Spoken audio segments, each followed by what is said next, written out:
Buenas tardes, bienvenidos. Arratsaldeon, ongi etorri, Donostia Sariaren prentsaurrekora, 79. edizioko bigarren Sariaren prentsaurrekora. Uste dut ez duela inolako aurkezpenik behar gure gonbidatuak Johnny Depp izango da gaur gauean, sariduna, eta atsegin handia da, aurten ere berriro hemen gurekin izatea, iaz gurekin egon zen, eta aurten omenaldia jasotzeko dago hemen. Esan dio nahi badu itzulpena erabili dezakela, baina esaten dut dena ulertu duela, gero jarriko dituela. Ongi, ikusten dut jendeari dela prestatzen galderak egiteko, eta eskatzen dizuegu mesedez galderak izatea Depp jaunaren ibilbide profesionalari buruzkoak, bera horregatik baitago hemen, bere ibilbide zinematografikoari omenaldia egiteko. Handik hasiko gara, bai. Sí, hola. Enhorabuena por el premio. Kaixo, zorionak sariarengatik. Bi galdera egin nahi nituzke. Lehenengoa zure lehenengo filmari buruz da. Elm Streeteko Amesgaizoa filma izan zen egin zenuen lehenengoa. Eta gero genero fantastikoan eta terrorean asko egin duzu. Baduzu nolabaiteko lehentasuna genero horretan lan egiteko? Eta bigarren galdera jakinmin hutsetik abiatzen da. Task filmean Kevin Smithen film horretan Gilapuanen pertsonaia bitxi hori egiten duzu. Ez dakit esan dezakezun zerbait lan horri buruz. Eskerrik asko.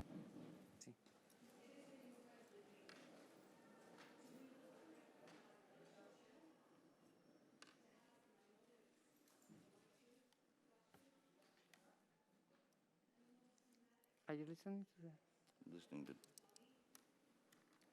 are you listening to the question or not? listening, but it doesn't seem to be coming out. Yeah. You didn't, maybe. Galdetzen ari dira, ea ongi funtzionatzen duen, ea soinua ongi iristen zaion. Itxaron pixkat, saietuko naiz aterata ez du funtzionatzen.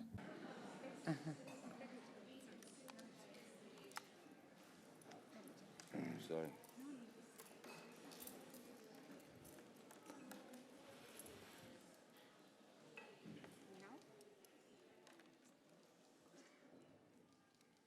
Yeah. Sorry? Okay. Terribly sorry, I didn't... Bai, barkaturen, bai, orain entzuten dut.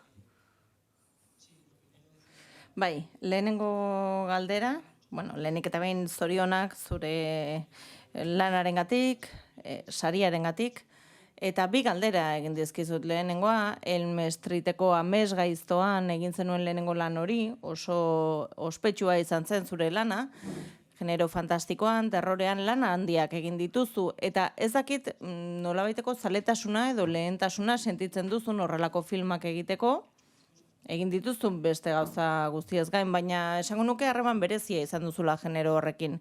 Eta bigarren galdera, Task, Kevin Smithen filmarekin lotutakoa da, Gilapuanten pertsonaia egiten duzulako eta berezia iruditzen zaidalako. Zerbait esan dezakezu horri buruz? Bai, eskerrik asko galderarengatik. Nola zen galdera? Broma da. Yeah, I've chosen to... Bai, ezakit aukeratu egin nuen edo aukeratu egin ninduten badirudi pertsonaia horiek aukeratu egin hautela eta nik haiena egiteko aukera izan dudala. Bitxia da ikusten duzunean, horien guztien irudia ikusten dituzenean ezur mamitutako horien guztien irudiak nolabait zure ezur mamitze bat direlako argazkiak ikusten dituzunean, pertsonaia horiek ikusten dituzunean gauza bitxia da. Eta oso ongi ekartzen dizkit gogora filmak grabatzen ari ginenaren oroitzapenak, eta gauza bitxia da, igaro egiten zara haiengandik, edo nola esan nolabait egiten dituzu eta baztertu egiten dituzu. Eta badirudi zure baitako armairuren batean bizitzen geratzen direla. Aktorerik onenak, nire iritziz, hasierako urteetan, zorionez, hoietako askorekin lan egiteko aukera izan nuen.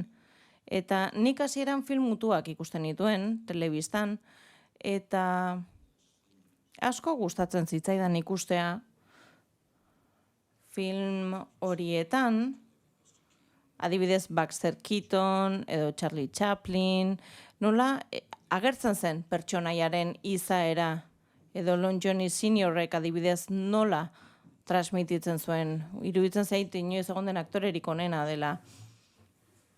Beraiek, bere burua eraldatzen zuten, beste norbaitena egiteko.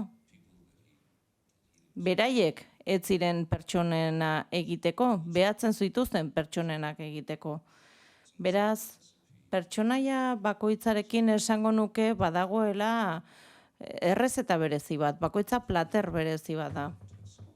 Eta Tasken kasuan, Kevin Smithen pelikulan, berak proposatu bezain pronto, berak zer esan zidan, zure pertsonaia, bada investigadore pribatua, Kanadako Frantziako aldekoa, eta nik berehala jakin nuen hori entzun nuenean noraino eramango ninduen pertsonaia horrek. Berehala jakin nuen noiz izango zen gehiegi, noiz izango zen nahikoa, noiz izango zen interesgarria, zerbait gehiago egitea, edo noiz izango zen gehiagikeria bat. Berehala jakin nuen pertsonaia horrekin. Lehenengo araua da prest egon behar zarela, egiteko, eta nolabait zure burua biluzteko, eta muturrez erortzeko, arriskua hartzeko prest. Eta kontuan izan behar duzu, aukerak egiten dituzula, edo ez dituzula egiten, eta horrek leku batera edo bestera, eramango zaituela. Eskerrik asko, bai beste galdera bat daukagu. Buenas tardes, enhorabuena Johnny, más que merecido. Arratsaldeon, zorionak, Johnny ongi merezitako saria. Galdera hauxe da. Zu bezalako artistak babesgabe zaudetela iruditzen zaizu? Gaur egun, kantzelazioaren garai hauetan, ikusten dugu nola sare sozialetan epaitzen den, eta nola zuzenean eragiten dieten artistei, egiaren inolako zantzurik eduki gabe ere, jendeari iruditzen zaiolako zilegitasuna duela, artista baten bizitza pribatua hitz egiteko ezagutzen duela iruditzen zaiolako, zuk aktore gisa eta dimentsio handiko pertsona izanik nola ikusten duzu egoera hori? Eskerrik asko. It's a complex, it's very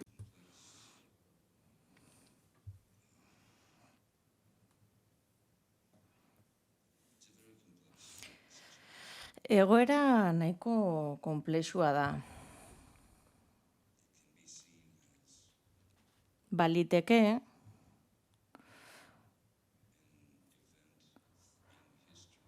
batzuek ikustea, zerbait gertatzen denean, berdin dio zenbat denboraz gertatzen den, baliteke batzuek ikustea berehalako epai batean oinarrituta, zer izan zen gertakari hura. Kantzelazioaren kultura hori esango nuke badela pixka bat kutsatutako airearekin gertatzen ari zaiguna bezala. Bada, botatzen dugun kutsatutako airearen antzekoa. Eta ni seguru sentitzen otean naiz. Ba, egia esan bai, orain bai.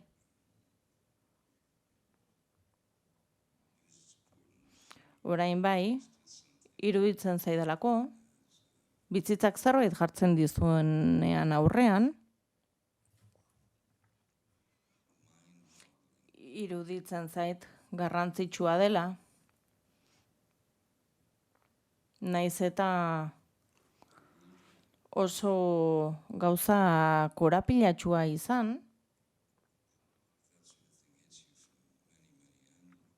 kontuan izan behar duzula, horrek alderdi askotan eragingo dizula. Berdin dio nolakoa den. Eta uste dut horrelakoetan, jakin behar dugula lehenengo erreakzio izaten dela, zer? Baina zer da hori?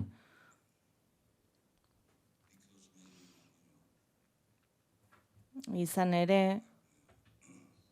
atzera begiratuz gero,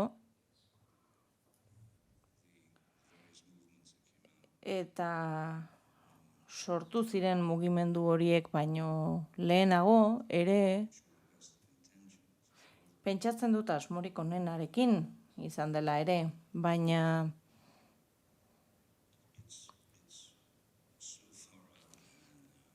iruditzen zait orain gauzak gure kontroletik aterata daudela. Eta uste dut zentzu batean inor ez dagoela, seguruzuetako inor ere ez, inorrez. Ez hemen gaudenak, ez aretotik kanpo gaudenak. Baldin eta norbait baldin badago, esaldi bat esateko prest. Esaldi batekin nahikoa da.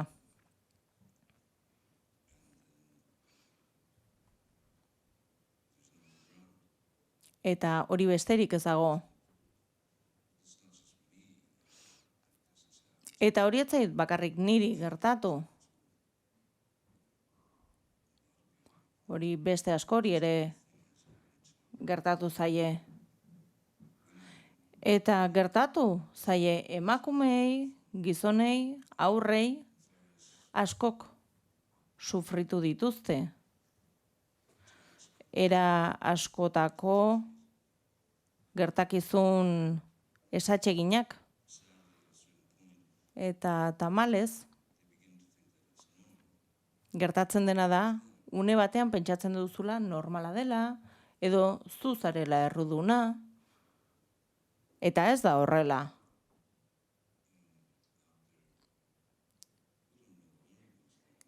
Ez dakigu besteek zer duten buruan, ezin dugu asmatu zer duten buruan. Baina esango nuke laburtuz inor ez dagoela seguru, baina zuk egia baldin baduzu, egiaren jabe baldin bazara, besterik ez duzu beharko. Ez du axola, berez egiten den epaiketa bat hor baldin badago, edo egiten den epaiketa horren ondorioz, edo epai horren ondorioz, nolabaiteko lizentzia artistiko galtzen duzun. Bidegabekeriak gertatzen direnean, zure aurkakoak, maite duzun norbaiten aurkakoak, sinisten duzun norbaiten aurkakoak, ez eseri, ez geratu besoak gurutzatuta, altxatu. Zure beharra dutelako. Quizás sí. Thanks. Gracias. Tenemos más preguntas, quizá podemos volver. Badago beste galderarik, agian bere ibilbide profesionalera itzul gaitezke. Bai, han badago beste galdera bat.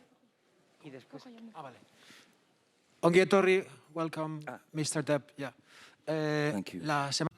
Ongi etorri, Depp jauna, joan den astean Espainiako emakume zuzendarien elkarteak kritikatu egin zuen, gaur saria jasoko duzula, esan zuten etzela momentua, uste zutelako tratu txarraren evidentziak zaudela, ez dakit horri buruz zerbait esan nahi duzun, eta bestalde horrek nola eragin dion zure ibilbide profesionalari Hollywooden. Esan dugu, hasieran mesedez bere ibilbide profesionalari buruzko galderak egiteko, horri buruzko galderari baldin baduzu, atsegin handiz erantzungo dizugu ez. Aquí. Gracias. Hello, it's here.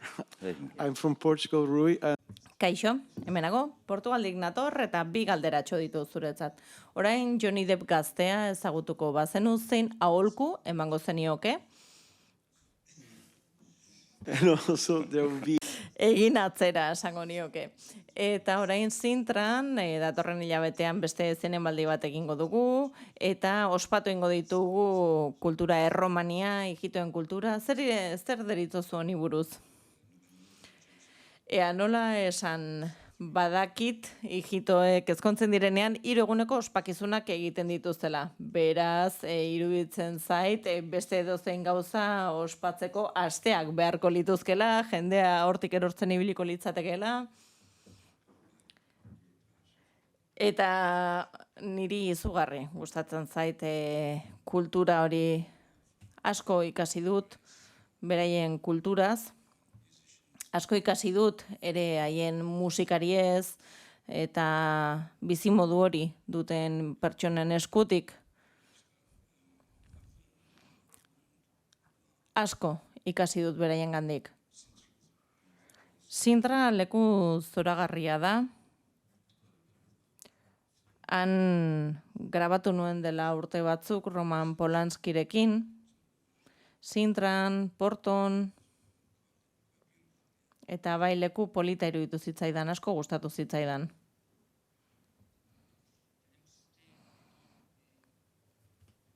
Bai, beste galdera bat dugu hemen. Bai, mikrofonoa emango dizute, zorionak, Joni, zure lanarengatik. Urteak dira, zure ibilbidea jarraitzen dudala. Iruditzen zait aktore bikaina zarela, poliedrikoan, ni aktorea naiz, zuzendaria, eta orain film luze baten gidoiarekin ari naiz, eta barkatu, ausardia, baina galdetu nahiko nizuke proiektuak aukeratzeko orduan zertan oinarritzen zara? Zein da zure irizpidea? Pertsonaia bat ala beste aukeratzeko eta norbaite proposamen bat egiten dizunean, film luze batean edo lan batean parte hartzeko, zein irizpide erabiltzen duzu? Bihotza, zure burua, zeri jarraitzen diozu norabide aukeratzeko? Galderaren azkeneko partea, nola zen? Badirudia azaldu diotela.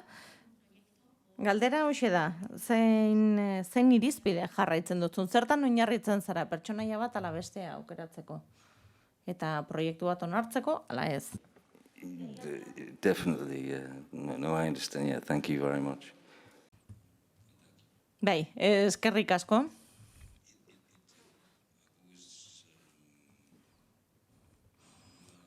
Betidanik fidatu naiz intuizioan, hasierako instinto horretan, hasierako emozio edo sentsazio horretan, hasieran sentitzen dudan txinparta horretan, ideia horretan. Pertsonaia bat baldin bada, ikusten dudan lehenengo ideia horretan. Lehenengo aldiz irakurtzen dudanean, jakiten dut normalean. Orduan jakiten dut, eta 10-15 orrialde baina gehiago irakurtzeko gai baldin banaiz, orduan ondo doa, baina gai ez banaiz, orduan ez dago ezer niretzat aire hutsa bezalakoa da, airea edatea bezala.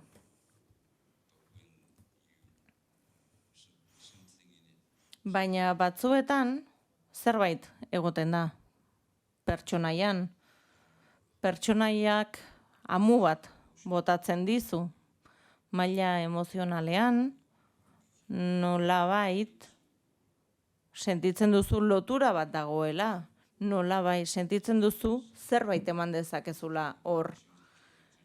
Eta nik aukeratzen dudanean pertsonaia bat egitea, izaten da sentitzen dudalako edo iruditzen zaidalako badudala zerbait bakana eman dezakedana pertsonaia horrentzat.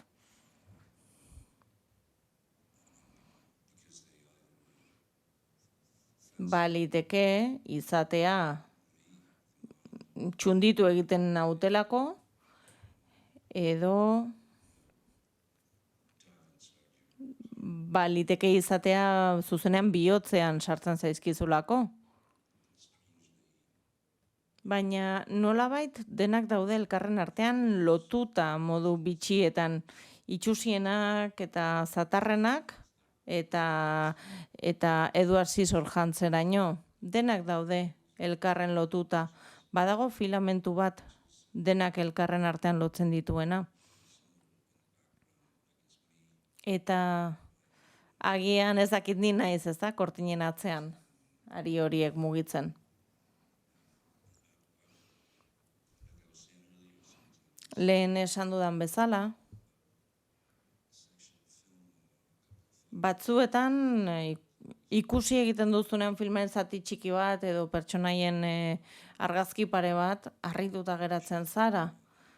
Eta askotan pentsatzen duzu, aspaldi kaleratu behar ninduten, aspaldi geratu behar nintzen lanik gabe. Egia esan pentsatzen dut zorte handia izan dudala. Eskerrik asko. Beste galdera bat dugu hemen. Bienvenido aquí. Bienvenido.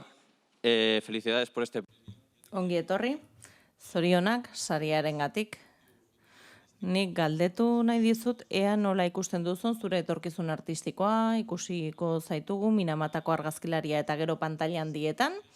Eta beste galdera, orain eskainiko balizute berriro Jack Sparrow kapitainarena egitea, nola helduko zenioke paperari gogoz, ala beldurrez, arbulloa sentituko zenuke? Eskerrik asko.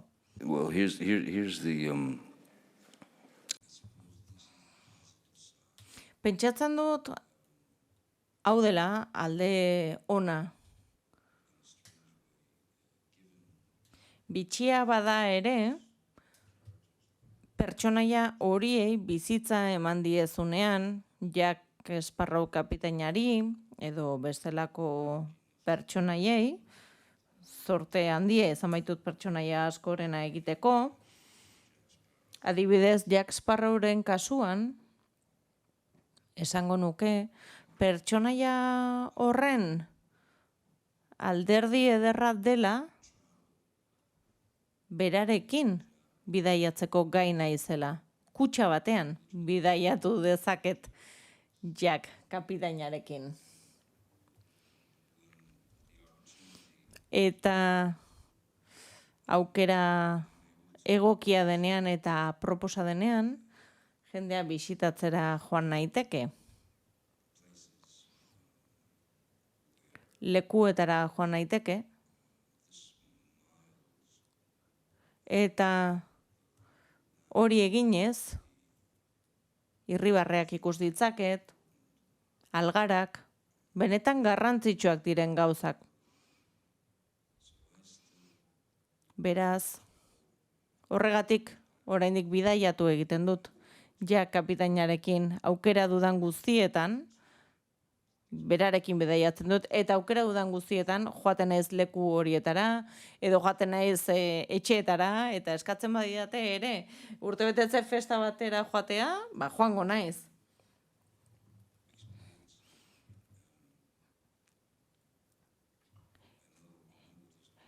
Badakidalako, zer den gauzak gogorrak izatea, badakit batzuetan ospitaletan aurrek benetan egoera gogorrak bizitzen dituztela. Eta haien begietara begiratuta adorea ikusten duzu, eta indarra, baina zu joaten zarenean agian 3-4 minututan hortik ateratzen dituzu, eta barre egiten dute, algaraka egoten dira, eta gurasoak ere hor egoten direnak, beraiek ere barrutik hiltzen ari direla, ezin dietelako lagundu inolaz ere haien seme-alabei, minutu batzuetan behintzat irribarre bat eragiten diezu. Edo 30 segundotan ahaztuko dute.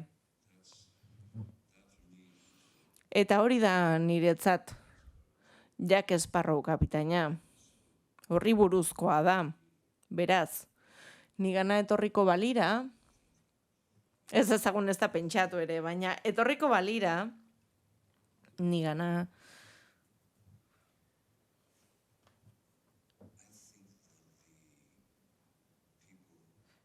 uste dut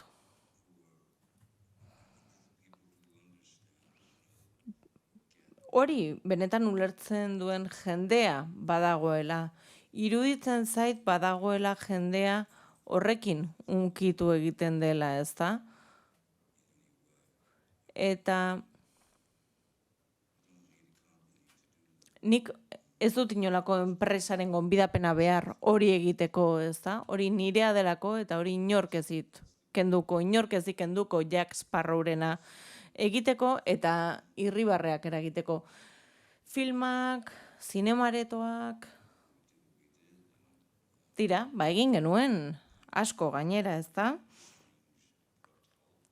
Egin genituen, haustura arraro batekin, baina garaiak ere arraroak dira, bortitzak. Gauza kolpetik aldatzen ari dira.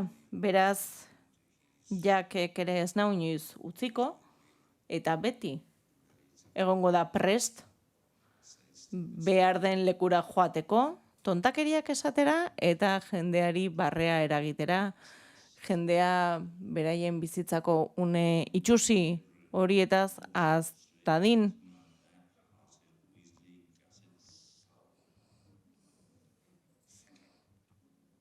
Eta amaitzen du Jack Sparrowek bezala hitz eginez. Eskerrik asko.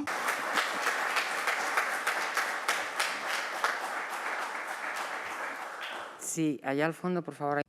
Bai, atzean horiz jantzitako pertsona batek hasieran eskatu du hitza. Asko zarete eta ezakit denok izango duzuen aukera galderak egiteko denbora mugatuta dugulako. Arratsaldeon Depp jauna, ongi etorri Donostiako zinemaldira, zorionak Donostia sariarengatik. Gurekin izan zinen, iaz urte zaila izan zen horrelako ekitaldiak antolatza. Aurten berriro zaude gurekin, itzuli egin zara. Orduan, dokumental bikain bat ekarri zenuen, zurekin, aurten Donostia saria jasotzeko etorri zara. Argi dago, zinemaldiaren laguna zara. Eskerrik asko horregatik. Eta nire galdera hauxe da. Zure ibilbidea luzea izan da. Egin dituzu pertsonaiak blockbusterrekoak, beste batzuk agian publiko minoritarioago batentzat, denak ezaugarri bikainetakoak. Eta nola baloratzen duzu eta nola ikusten duzu industria? Well, at this moment, myself personally, after being Une honetan, pertsonalki, daramatzat 30 urtetik gora bide honetan, ikasten, eta ikasten nola jokatzen den Hollywooden, horrela ez jokatzeko, ez da?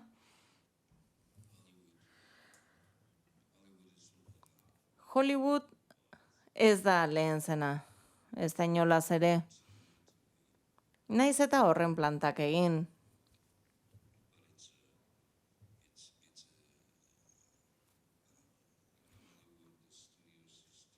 Hollywoodeko estudioen sistema, egiten diren loturak,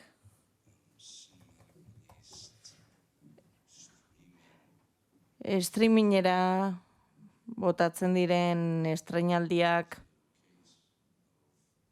ikusten ari gara, horretan guztian, bakoitzak berea eskuratu nahi duela, ez da? Hori da, jokabidea. Eta benetan ikusten dugu erabileta botatzekoak garela. Ni ere.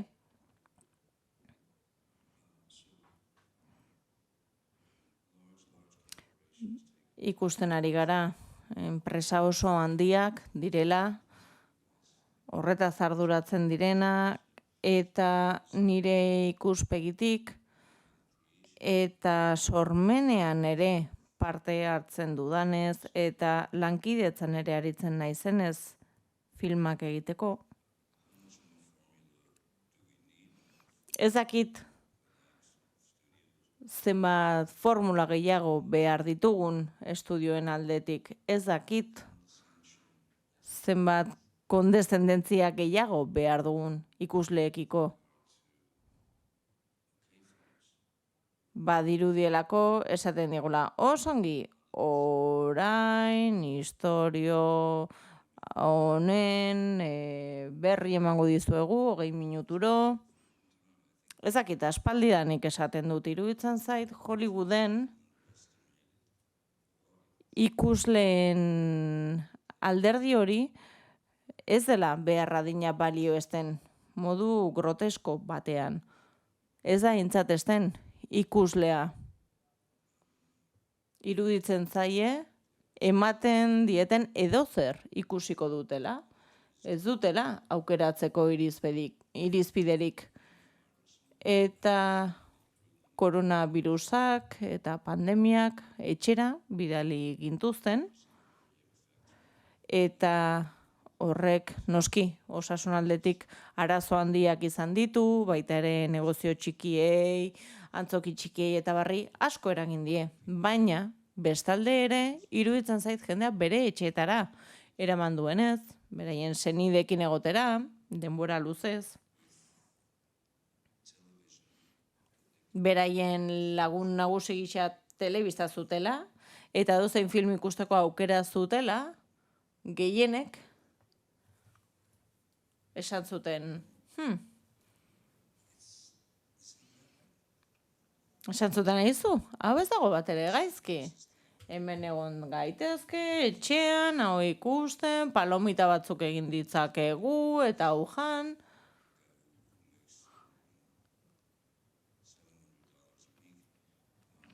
Eta astean $700 irabazten dituen gizon batek, asteburu batean, eraman nahi badu familia faltzera eta zinemara $200 beharko ditu. Ez da gutxi. Eta horregatik iruditzen zait Hollywooden filmak egiteko makina dagoeneko arrakalak agertzen hasi dela, eta ikusten hasi direla, eta ni pozten naiz aldez aurretik ikusi nizkiolako arrakalak. Eskerrik asko. Bai, hemen badago beste galdera bat. Hola, Johnny. Felicidades por este premio Donostia. Kaixo, Joni, zorionak Donostia sariarengatik, zure ibilbide benetan handia aitortzen duelako. Eta galdetu nahi dizut, norri izango duzu gogoan gaur gauean saria jasotzen duzunean, hain prestigiotxoa den Donostia saria jasotzen duzunean?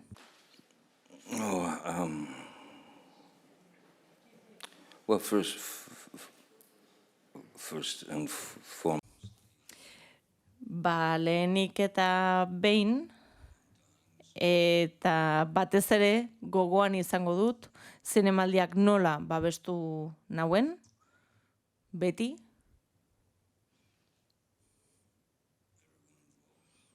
Esku hartu duten guztiek, Jose Luisek eta beste guztiek, alkateak, berak ere, Donostiako hiriak.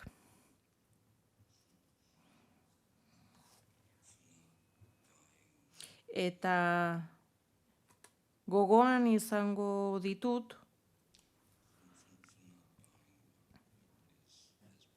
ez sinesteagatik,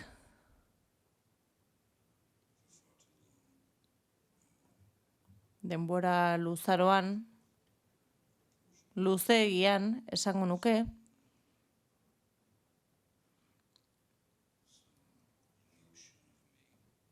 niri buruz esan diren gauzak, existitzen ez diren nozioak, izan baitira izpide. Eta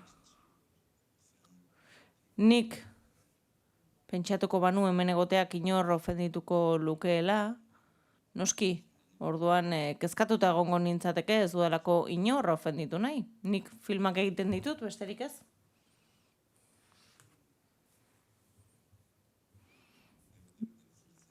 baina nire baitako alderdi guztiek bazekiten zinemaldi honetara etorri eta gero, 3., 4. aldian etorri eta gero, argi nuen atsegin dudala zinemaldi hau, eta errespetu handia diot benetako zinemaldi bat delako.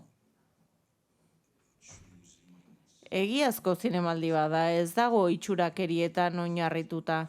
Filmetan oinarritzen da, zinemagileetan. Eta nire kasuan, ni hautatua izatea, hain sari prestigiotsua jasotzeko, benetan hunkigarria da. Eta ohore handia da. Sariak berez gauza bitxia dira, piztia bitxiak dira.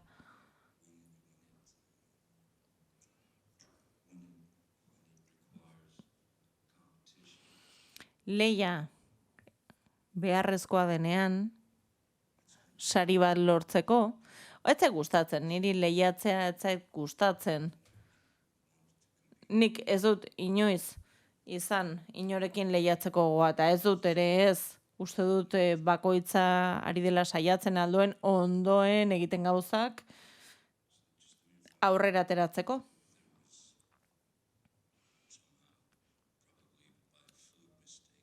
Eta nire izena ateratzen kapeletik, segurazki akatzen batengatik, eta oso pozgarria da. Eta benetan apaltasun handiz jasoko dut saria. Eskerrik asko. Hurrengo galdera, mesedez, aspaldi altxadu eskua ere. Ongi etorri lehenik eta behin. Eta zorionak sariarengatik. Nire galdera da zure ibilbidean zehar ezurmamitu dituzun pertsonaien inguruan ze generotan sentitu zara erosoen, zer gustatu zaizu gutxien pertsonaia batzuena egitean. Eskerrik asko. Thank you. You just reminded me. Bai, eskerrik asko, barkatu. Gogorarazi didazu, bai, barkamena eskatu dio mikrofono bati, ezta? Bai, joateko ordua da. Agur. Ongi, gogorarazi didazu zure galderarekin berak lehen galdetu duen beste zerbait generoei buruzkoa, ezta? Ni aurra nintzela film mutuak oso garrantzitsuak ziren niretzat.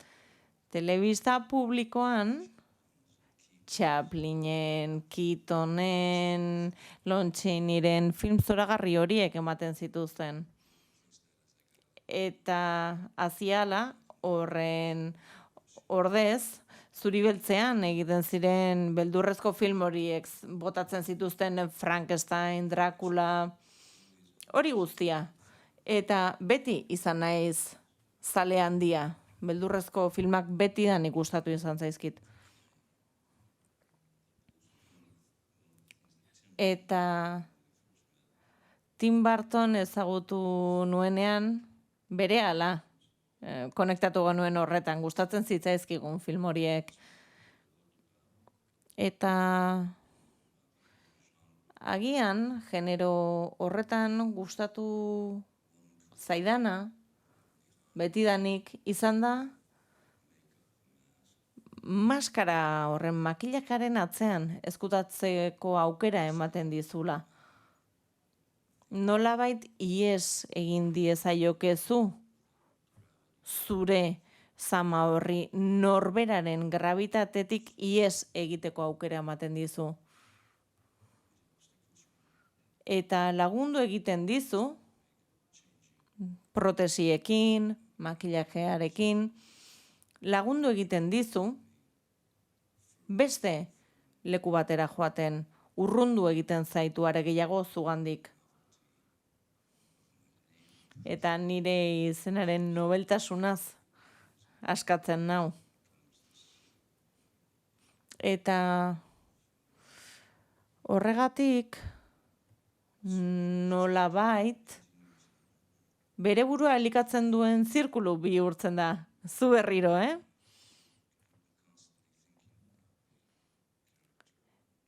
Eta eragiten duena da, pertsonaiarengan pentsatzen duzula, eta pentsatzen duzula zer egin duen ondo, zer egin duen gaizki, hori eragiten du. Eta ni askoz erosoago sentitzen naiz protesien atzean ezkutatuz, pertsonaia makilatu baten atzean mozorrotuz, nire burua izatarekin baino. Arraroa da, ezta? Bitxia da. Arraroa da, erosago sentitzea kamera baten aurrean, pertsonaia batena egiten ari zarenean, nonbaiten trenean, eseitazonean baino, ezta? Nonbait gauzak gaizki atera dira, ezta?